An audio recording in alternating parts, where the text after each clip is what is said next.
Hello everyone and welcome to Chapter 2. We'll be talking about linear transformations. Alright, in section 2.1 we'll talk about linear transformation on general vector spaces, and our goal is to study maps and relationship between vector spaces. Right, let's get right away in it with the definition of what a linear transformation is.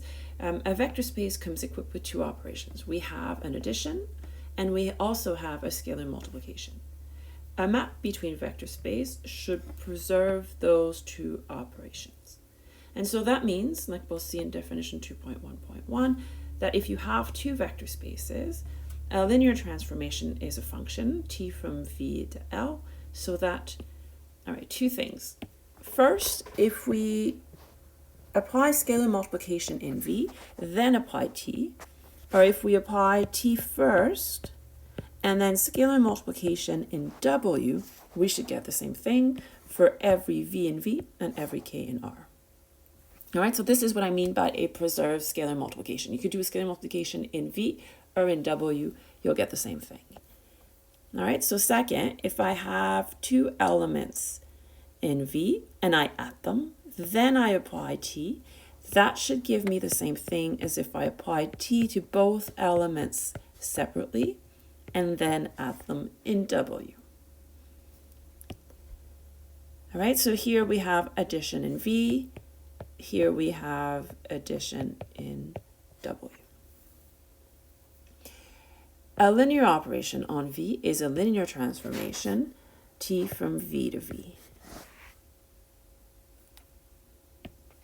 All right, example 2.1.1. Consider the function T from E3 to E3 that sends A1, A2, A3 to A1 plus A2, 0 to A3. Remember R3 with the standard operations of vectors, that's what E3 means. All right, I want to show that T is a linear map. So we need to show that T is a linear transformation. We'll need to prove these two properties. All right, so I'm going to take two elements in V. So V1, which is A1, A2, A3. They're vectors, so let me put arrows. I'm going to take V2, which is B1, B2, B3. And I'm going to take K in R. Let me start with the first property. So I'm going to start with this one. I want to look at what happens when I apply T to K times V1. All right, K times V, round brackets. All right, K times V1 is KA1, KA2, KA3. Now I want to multiply, I want to apply the map to it, so I'm going to add the first two elements, so KA1 plus KA2. All right, so that's this. Then 0. And then 2 times A3, so 2 KA3.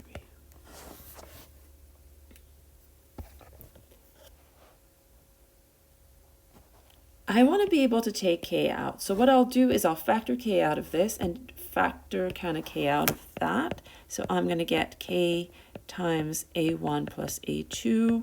I'm even going to factor K out of 0 just so it's super nice. And then I can factor K out of it all.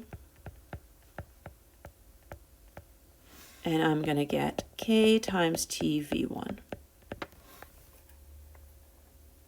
That's what I wanted. I wanted to be able to factor K out, and that's what I did. Perfect, first condition is true.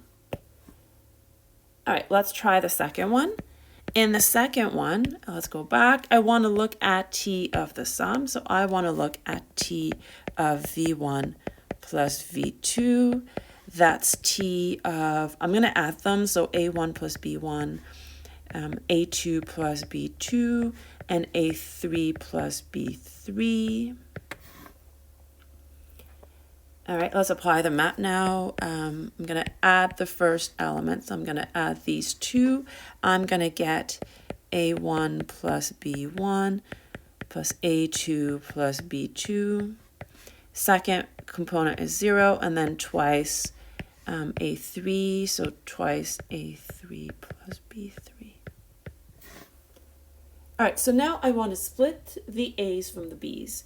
So I'm going to put all the A's up front. So A1 plus A2 plus B1 plus B2. This is going to look a bit silly, but I kind of like it. So 0 plus 0 is 0, and then 2A3 plus 2B3. Now I'm going to be able to split them. All the A's and then all the B's. And so this will be TV1 plus TV2. Excellent. That's what we wanted. So we did prove this right here, and we'd proven this one before. We proved the two conditions, and so yes, T is linear.